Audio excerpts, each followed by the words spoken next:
There's heartbreaking news out of Marietta. The superintendent of Marietta City Schools announcing the passing of a student, Liv Terravino. The high school junior was killed in a car crash last night. In a statement, Superintendent Grant Rivera says in part, Liv was a scholar, athlete, and community leader. As part of the MHS International Baccalaureate program and our state champion cross-country team, she embodied passion and dedication.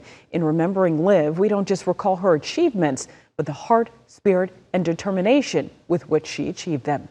School officials say they are offering counseling for students in the wake of this tragic death.